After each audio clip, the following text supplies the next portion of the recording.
ولا يؤدي حقه المجتهدون الذي لا يدركه بعد الهمم ولا يناله غوص الفطن الذي ليس لصفته حد محدود ولا نعت موجود ولا وقت معدود ولا أجل ممدود فطر الخلائق بقدرته ونشر الرياح برحمته ووتد بصخور ميدان أرضه جلت عظمته والصلاة والسلام والتحية والإكرام على جميع الأنبياء والمرسلين خصوصا على خاتمهم أفضل النبيين رحمة للعالمين شفيع المذنبين جد الحسن والحسين سيدنا ومولانا أبي القاسم محمد اللهم صل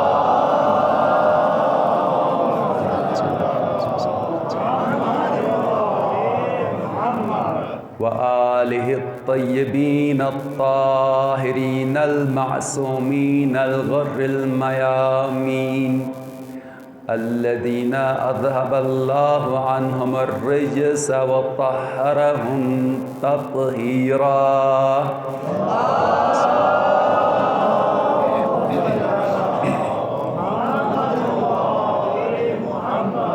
لا سيما بقية الله التي لا تخلو من العترة الهادية صاحب العصر والزمان الذي يملأ الأرض قسطا وعدلا كما ملئت ظلما وجورا بهم نتولى ومن أعدائهم نتبرأ إلى الله واللعن الدائم على أعدائهم أجمعين من أول عداوتهم إلى لقاء يوم الدين أما بعد قال الله تبارك وتعالى في كتابه المجيد وفرقانه الحميد بسم الله الرحمن الرحيم ذلك الذي يبشر الله عباده الذين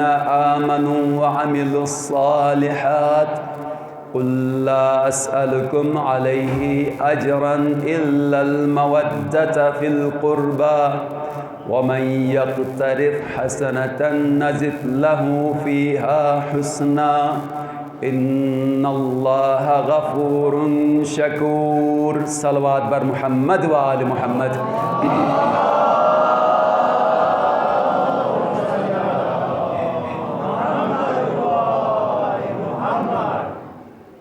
حجت برحق امام زمانہ عجل اللہ تعالی فرجہ الشریف کے تعجیل ظہور کے لیے بار دیگر صلوات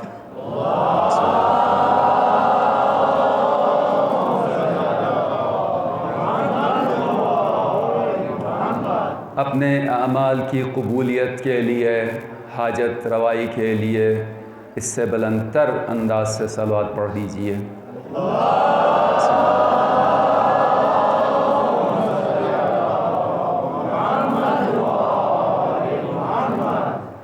سورہ شورا کی آیت نمبر 23 آپ کی سماعتوں کے لیے ہدیہ کی گئی اور اس میں رب العزت کا ارشاد ہوتا ہے ذَلِكَ الَّذِي يُبَشِّرُ اللَّهُ عِبَادَهُ الَّذِينَ آمَنُوا وَعَمِلُوا الصَّالِحَاتِ یہ وہ انعام ہے، یہ وہ چیز ہے جس کی بشارت اللہ اپنے ان بندوں کو دیتا ہے جو ایمان لائے ہیں اور نیک اعمال کرتے رہتے ہیں قُلْ لَا أَسْأَلُكُمْ عَلَيْهِ أَجْرًا إِلَّا الْمَوَدَّةَ فِي الْقُرْبَى اے حبیب ان سے کہہ دیجئے کہ میں تم سے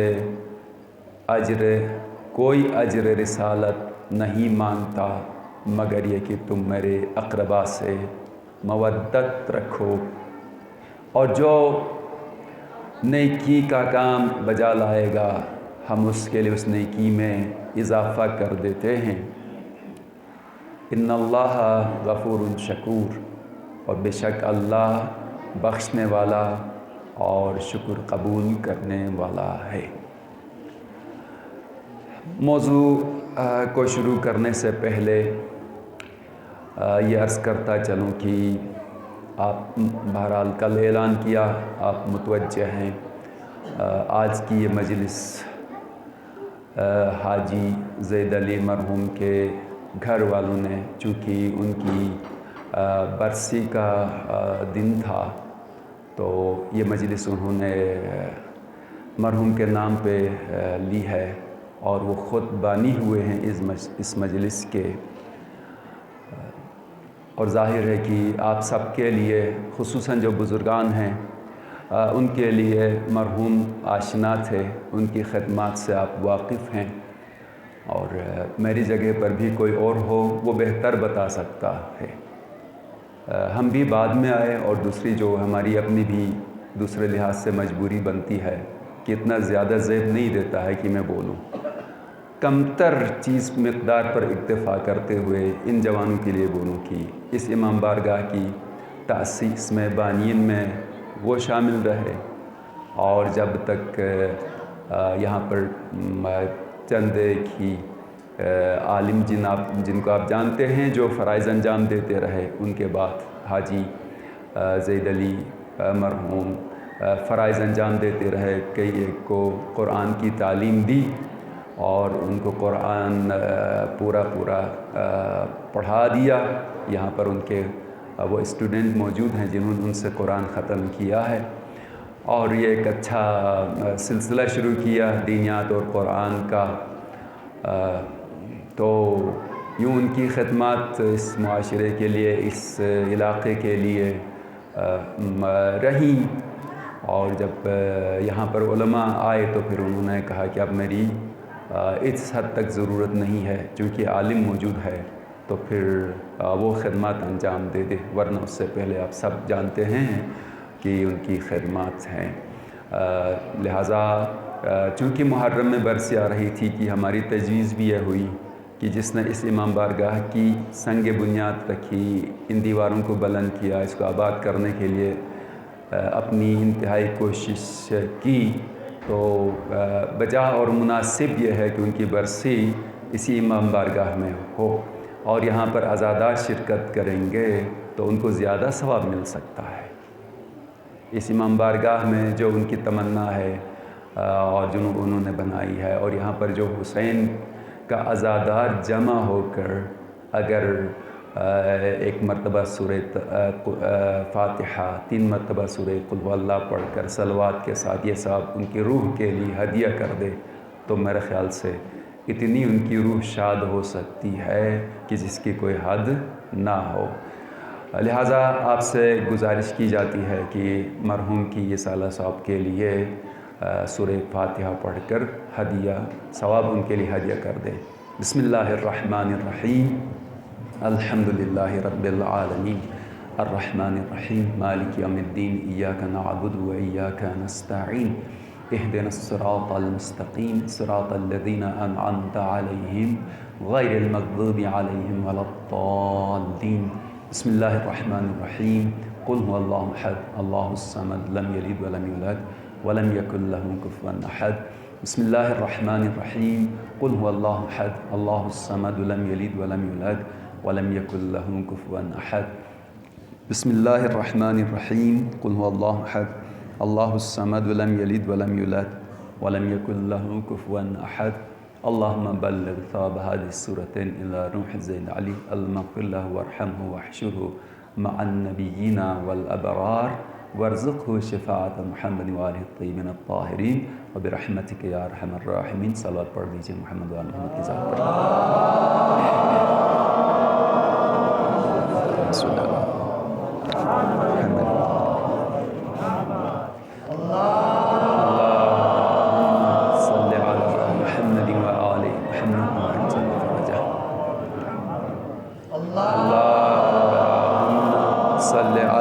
محمد و آل محمد وعجل فرجہ۔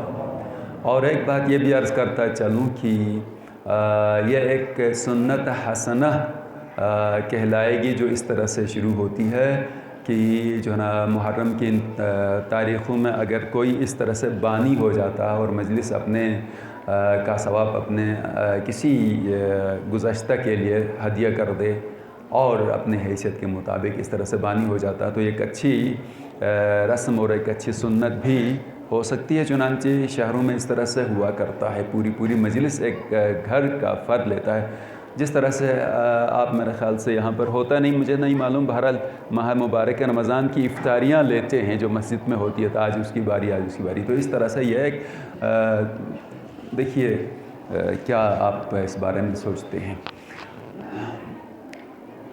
ترجمہ آپ کی سماعتوں کے لیے ہدیہ کیا، اور ہماری گفتگو مودت اہل بیت اور اس کے تقاضے کے حوالے سے چل رہی ہے۔ ہم نے یہ عرض کیا کہ خالق کائنات نے اپنے رسول سے یہ جو کہلوایا اور رسول طلب کر رہے ہیں قرابت داروں کی مودت کو، تو ایک خالی مودت، ایک ظاہری محبت طلب نہیں کر رہے، بلکہ ایک واقعی محبت کی طرف اور مودت کی طرف دعوت دی جا رہی ہے کہ دل و جان سے اہل بیت علیہ السلام سے دوستی رکھنی ہے، محبت رکھنی ہے۔ اور جب یہ دیکھا جائے جو اہل بیت نے فرمایا محبت اور دوستی کا تقاضا یہ ہے کہ جو انہوں نے کہا اسی ہی کو ماننا ہے، جہاں امر کیا اسے بجا لانا، اور جس کام سے روکا اس سے رک جانا، یہ محبت ہے۔ جس کام سے، جس سے دوستی رکھنے کے لیے کہا اسے دوست رکھنا، اور جس سے دور رہنے اور بیزار رہنے کے بارے میں کہہ دیا اس سے دور رہنا، اس سے بیزار رہنا، چاہے وہ کام ہو جس سے دور رہنا چاہیے یا شخص ہو جس سے دور رہنا چاہیے۔ توجہ آپ کی، چاہے وہ کوئی عمل ہو جو اچھا نہیں ہے اہل بیت کی نگاہ میں اور اہل بیت منع فرما رہے ہوں، اس کام سے بھی رک جانا ہے، اور اس شخص سے بھی جس سے اہل بیت بیزار رہے، دور رہے، اس سے دور رہنے کا نام دوستی ہے۔ اور اگر دونوں کو جمع کرنا چاہ رہے ہیں، یعنی جو اہل بیت کا ناپسندیدہ ہے اس کو بھی پسند کر رہے ہیں، اور پھر کہتے ہیں اہل بیت سے بھی دوستی ہم رکھتے ہیں، تو یہ دونوں چیزیں جمع نہیں ہو سکتی۔ اس لیے کہ یہ تو قاعدہ ہے، یہ تو فارمولہ ہے، اسے تو اسکول کا ایک چھوٹا سا اسٹوڈنٹ بھی جانتا ہے کہ اپوزٹس جمع نہیں ہو جاتی ایک جگہ۔ توجہ آپ کی، متضاد چیزیں ایک جگہ جمع نہیں ہوتی ہیں، ایک ہی جگہ پر ایٹ اے ٹائم سفیدی بھی اور سیاہی بھی جمع نہیں ہو سکتی۔ کیا ایک ہی چیز کو ایک ہی وقت میں آپ سفید بھی اور کالا بھی کہہ سکتے ہیں؟ اگر وہ سفید ہے تو کالا نہیں ہے، اور اگر کالا ہے تو سفید نہیں ہے، نہیں ہو سکتا۔ ایک ہی جگہ پر وہ سفید بھی ہو اور وہ شے کالی بھی ہو، تو دو چیزیں اگر اپوزٹ ہیں تو جمع نہیں ہو سکتی ہیں۔ پس معیار ہے، دیکھیے ایک جملہ عرض کرتا چلوں، فلسفے کا، لاجک کا قانون یہ ہے، اگر عقل کوئی حکم کرتی ہے، عقل کوئی ڈیسیجن بتا دیتی ہے، عقل کوئی فیصلہ بتا دیتی ہے، تو عقل کا حکم اچل ہوتا ہے، اچل ہوتا ہے، ہمیشہ کے لیے ہوتا ہے، اور کہیں پہ جا کر قانون عقل نہیں ٹوٹتا۔ There is no any exception، کوئی استثناء نہیں ہے، عقل کے قوانین میں کوئی استثناء نہیں ہے۔ یہ ہمارے جو عرفی قوانین ہیں نا، لا جو ہے ہمارا عرف کے لیے، معاشرے کے لیے، سوسائٹی کے لیے جو لا بتایا جاتا ہے، جو قانون معاشرے کے لیے ہے اس میں استثناء ہے، حتیٰ ہماری عبادات میں بھی احکام میں استثناء ہے۔ اگر حکم اولی یہ ہے، پوری توجہ آپ کی میری جانب، حکم اولی یہ ہے کہ کھڑے ہو کر نماز پڑھو، پہلا حکم واقعی یہ ہے کہ وضو کر کے نماز پڑھو.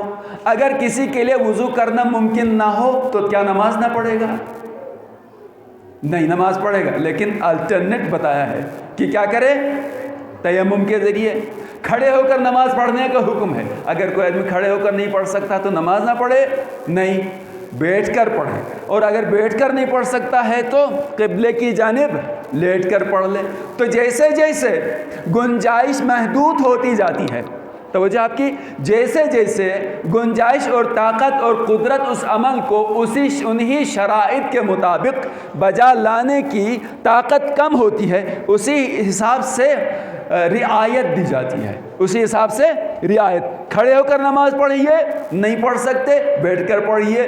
تیمم وضو کر کے نماز پڑھیے، وضو کرنا مشکل ہے یا وقت تنگ ہو گیا ہے تو تیمم سے نماز پڑھ لیجئے. دیکھیے ایک مسئلے کی طرف اشارہ بھی کر رہا ہوں، وقت تنگ ہو گیا ہے. کبھی ایسا ہوتا ہے کہ دیر سے اٹھے، وضو کرنے تک نماز کا وقت چلا جائے، تو ایسی صورت میں حکم یہ ہے کہ وضو نہ کرو، تیمم کرو، چونکہ تیمم بہت ہی کم وقت لگے گا. اپنا مزاج نہیں چلا، توجہ آپ کی، سفر میں ہو، سفر کر رہے ہو، باہر سفر کی جو نا صعوبتیں ہیں، مشکلات ہیں، لہٰذا سفر میں 4 رکعت والی نماز آدھی رکعت پڑھ لو، پوری نہیں پڑھنا. اب آپ یہ کہیں گے تو پرانے زمانے میں ایسا تھا جو ریگستانوں کا سفر کیا کرتے تھے، جن کے پاس پانی کی قلت ہوتی تھی اور جن کی راہ طولانی ہوتی تھی، سفر بڑا مشقت کا ہوتا تھا. اس وجہ سے اس زمانے کے لوگوں کے لیے حکم قصر آ گیا ہے. ہم تو ابھی ایئر کنڈیشن بسوں میں سفر کرتے ہیں، تو ہوائی جہاز میں سفر کرتے ہیں، بڑے فریش ہم پہنچتے ہیں. اب کیا ہے، مجھے تو اس طرح سے قصر نماز میں مزہ نہیں آتا. یہ تمہارا مزاج نہیں چلے گا، حکم خدا کے مطابق ہو تو اطاعت ہے. تیرا حکم تو نہیں، خدا کا حکم ہے، تو جیسا وہ کہے ویسے عمل کرنا ہے. اگر اپنے مزاج کو شامل کر لیا تو پھر کوئی گنجائش نہیں رہتی. تو جس نے حکم دیا اسی نے خود رعایتیں بھی دی. توجہ فرمانے، جس نے احکام بھیجے، جس نے احکام نازل فرمائے، اسی نے خود رعایتیں دے دی. تو احکام میں ایکسیپشنز ہیں، قانون میں استثناءات ہیں، لیکن حکم عقل میں استثناء نہیں ہے.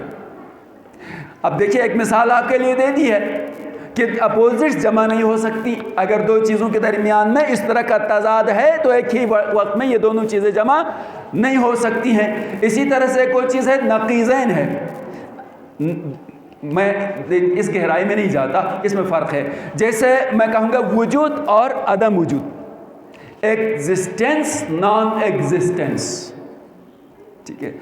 اب سفیدی اور سیاہی اور الگ چیز ہے. توجہ آپ کی، آج آپ لوگوں کو تھوڑا سا جھنجھوڑنا چاہتا ہوں. پڑھے لکھے ہو، کتنا ڈفرینس ہے جو میں مثالیں بدل کے عرض کر رہا ہوں. میں ریپیٹ نہیں کر رہا، بالکل نئی چیزیں بتا رہا ہوں. یہ جو کہا ایگزسٹنس نان ایگزسٹنس اور چیز ہے، ٹھیک ہے، نگاہ عقل میں، اور سفیدی اور سیاہی اور چیز ہے. تو ان دونوں میں بڑا فرق ہے، غور کیجئے گا. تو بس البتہ ایگزسٹنس اور نان ایگزسٹنس ایک ہی جگہ میں جمع نہیں ہو سکتے. اگر کسی چیز کے بارے میں ہم نے کہا کہ ایگزسٹ کرتی ہے تو آپ کہیں گے نان ایگزسٹ کرتی ہے، نہیں کہہ سکتے. توجہ ہے نا، تو جمع نہیں ہوتی ہیں. بس انہی میں سے یہ ہے، اگر کسی سے دوستی رکھتے ہیں تو ایسی صورت میں اس دوست کا، جس کو دوست رکھتے ہیں، اس کے دشمن سے بھی دوستی تو نہیں رکھ سکتے. متوجہ ہیں آپ لوگ؟ بہت گہرائی کی طرف نہیں جاتا. اگر کسی سے آپ دوستی رکھتے ہیں تو یہ بھی دیکھنا پڑے گا کہ جس کو میں دوست رکھتا ہوں اس کا دشمن کون ہے، تاکہ میں اس سے دوستی نہ رکھوں. اس کے اختلافات کس سے ہیں تاکہ میں اس سے دوستی نہ رکھوں. یہ تو نہیں ہو سکتا ہے کہ یہ بھی دوست آ جائے اور اس کا دشمن بھی دوست ہو جائے. توجہ، یہ قانون ہے عقلی، تو کہیں پر بھی اس کی کوئی استثناء نہیں ہے، یہ ہمیشہ کے لیے ہے. لہٰذا یہاں پر بھی ہے. اب خداوند متعال نے یہ ارشاد فرمایا، قل لا اسألکم علیہ اجرا الا المودۃ فی القربى. حقائق کے بیان کرنے کے لحاظ سے نہ خدا حیا کرتا ہے نہ اس کا رسول حیا کرتا ہے. تو جو رسول کے دسترخوان سے، امام کے دسترخوان سے دسترخوان فیض حاصل کرتا ہے، اس کو بھی حقائق بیان کرنے میں کوئی شرمندگی یا کوئی جھجک محسوس نہیں ہونا چاہیے. ریالٹی بیان کرنے کے لحاظ سے عرض کر رہا ہوں کہ حقیقت یہ ہے کہ اگر خدا نے کہہ دیا ہے اپنے رسول سے قُلْ لَا أَسْأَلُكُمْ عَلَيْهِ أَجْرًا إِلَّا الْمَوَدَّةَ فِي الْقُرْبَى، تو جو قرابت داروں سے دوستی رکھتا ہے تو دیکھنا پڑے گا قرابت دار نے، رسول کے قرابت دار نے جس سے دوستی رکھنے کے لیے کہا ہے وہ اس کا دوست ہوگا، اور جس سے دور رہنے کے لیے کہا ہے اس سے اس دوست کو بھی دور رہنا پڑے گا۔ درود بھیجیں محمد وآل محمد کی ذات پر۔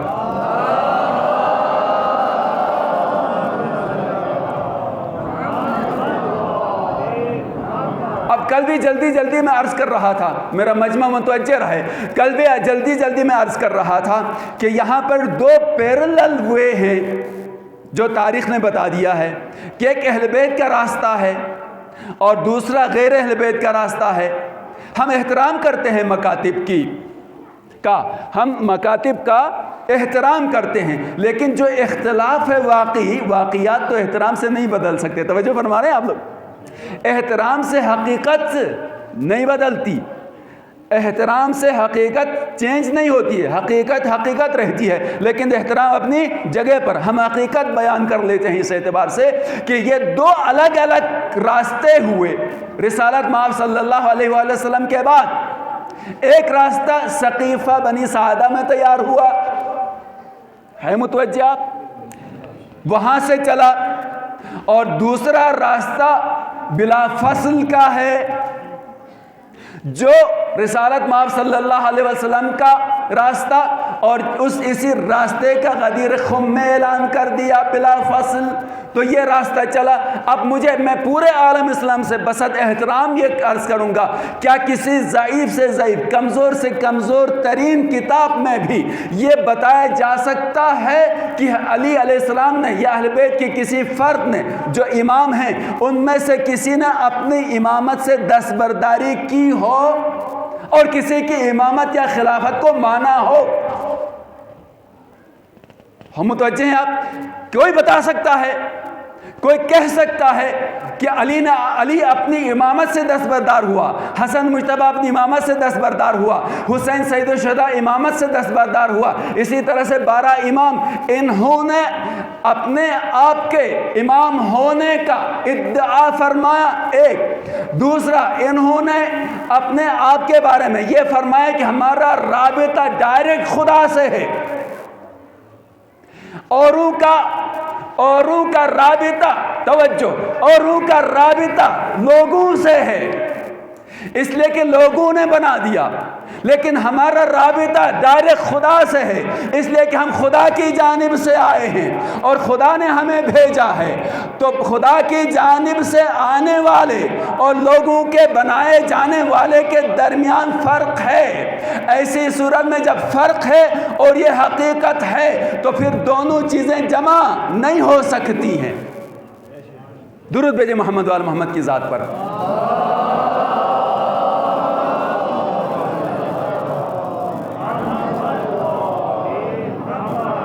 پھر جملہ عرض کرتا جاؤں گا کہ پورا احترام کے ساتھ مکاتب کا، لیکن اس حقیقت کو بیان کیا جانا چاہیے، ورنہ یہ احترام کا لفظ اتنا مس یوز ہو جاتا ہے کہ جس کی وجہ سے آہستہ آہستہ ایک شخص اپنے حقائق کو بیان کرنے، اپنے عقیدے کو بیان کرنے میں جھجک محسوس کرتا ہے۔ بھئی کہیں ایسا نہ ہو احترام کے مخالف ہو، کہیں کسی کا احترام نہ، لہٰذا احترام کی بھی اپنی حد ہے اور حقیقت کو، حق کو بیان بھی ہونا چاہیے۔ یہ ہماری درسگاہ ہے، یہ ہماری خاص درسگاہ ہے، یہاں پر ہم حق بیان کرتے ہیں، اپنا عقیدہ بیان کرتے ہیں، کسی کے عقیدے کو چھیڑتے نہیں ہیں، کسی کے مکتب سے ہمارا سروکار نہیں ہے، البتہ ہم اتنا بتا دیتے ہیں کہ وہ مکتب اس قسم کا ہے اور یہ حقیقت اس قسم کی ہے، وہ مکتب اس طرح کا ہے اور یہ راستہ صراط مستقیم کا اس قسم کا ہے۔ لہٰذا پوری تاریخ گواہ ہے کہ اہل بیت علیہ السلام کی کسی فرد نے اس ادعا سے دستبرداری نہیں کی ہے۔ صلح اپنی جگہ پر ہے، جس کو آپ آج کل کی اصطلاح میں سیز فائر کہتے ہیں نا، یہ اور ہے کہ حالات کے تحت مولا کائنات نے صلح کی ہے اور وہ بھی جن شرائط کے تحت کہ وہ شرائط بھی بدلے، اب اس کی طرف جانا نہیں چاہتا۔ اور دوسرا حسن مجتبیٰ علیہ السلام کی صلح ہے، صلح اور چیز ہے، لیکن امامت سے دستبردار ہونا اور چیز ہے۔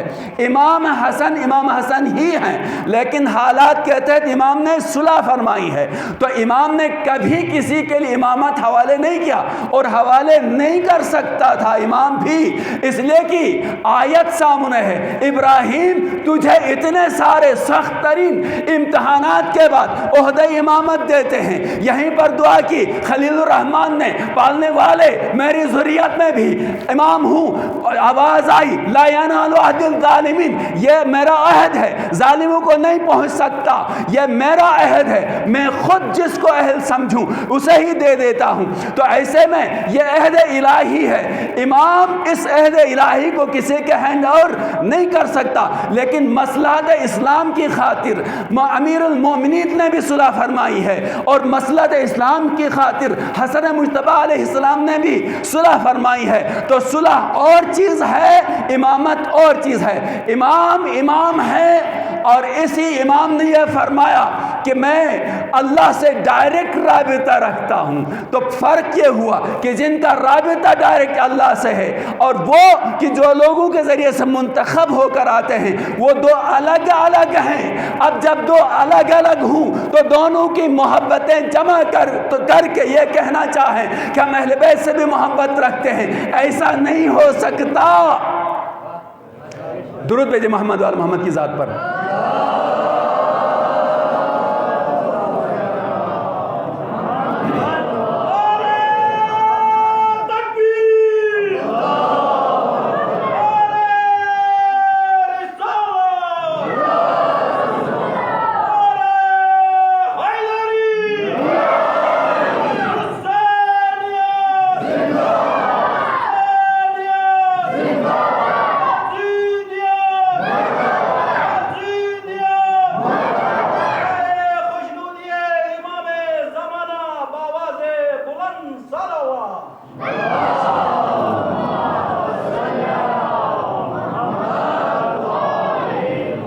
نہیں، جتنی اونچی آواز میں نعرہ لگایا آپ نے اتنی اونچی آواز میں صلوات بھی پڑھ دیجئے گا۔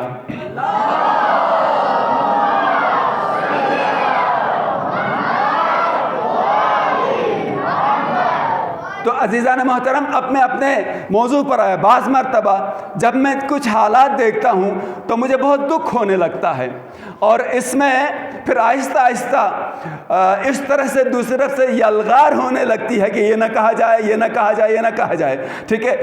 اس لحاظ سے میں یہ بتانا ضروری سمجھتا ہوں کہ اپنے خاص مقامات پر، کہ جو مدرسہ کہلاتا ہے، جو امام بارگاہ ہے، جو اپنی مسجد ہے، یہاں پر اپنے عقیدے کو ٹھیک طریقے سے دلیل کے ساتھ بیان کیا جائے، اس لیے کہ ہم درسگاہ حسینی میں، مجالس حسین میں اپنے بچوں کے لیے عقیدہ صحیح بیان نہیں کریں گے، تاریخی حقائق بیان نہیں کریں گے، تو پھر کہاں بیان کریں گے؟ لہٰذا یہاں پر ہم اپنے بچوں کو، اپنے جوانوں کو تاریخی حقائق اور عقیدہ صحیح بیان کریں گے، تاکہ ان کو معلوم ہو کہ تاریخ میں گزرا کیا ہے، کون کیسا تھا، کس کا کردار کیسا تھا، کس کی گفتار کیسی تھی، کون ہدایت کے مینارے پر تھا، اور کون کس کی طرف سے آیا، کون کس کی جانب سے منسوب اور مختص تھا، یہ سب معلوم ہونا چاہیے۔ تو عزیزان محترم، اس اعتبار سے اس عقیدے کا بیان ہونا ضروری ہے۔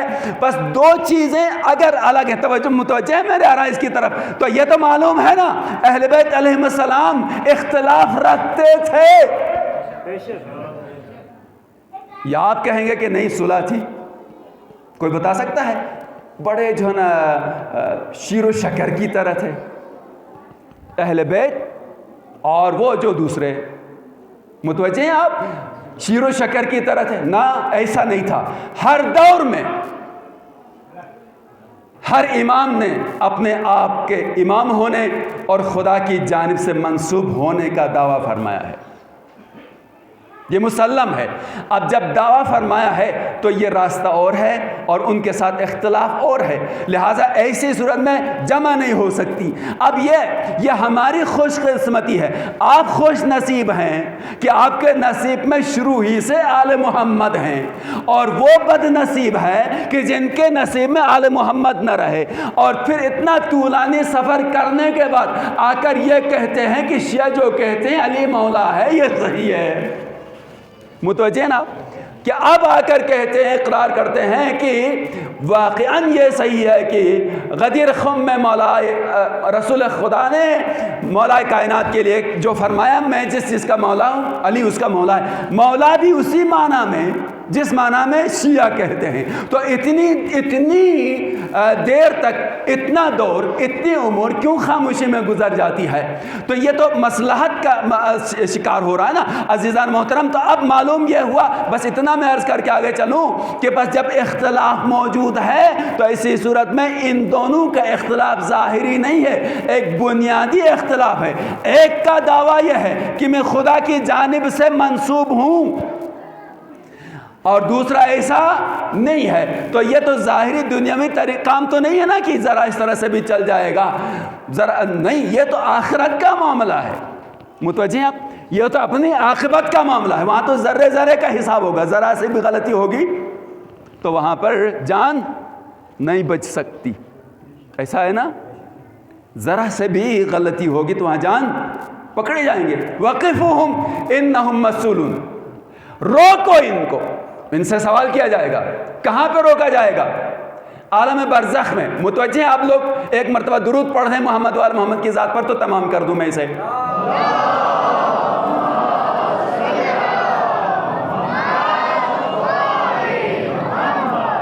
روکو ان کو، ان سے پوچھا جائے گا۔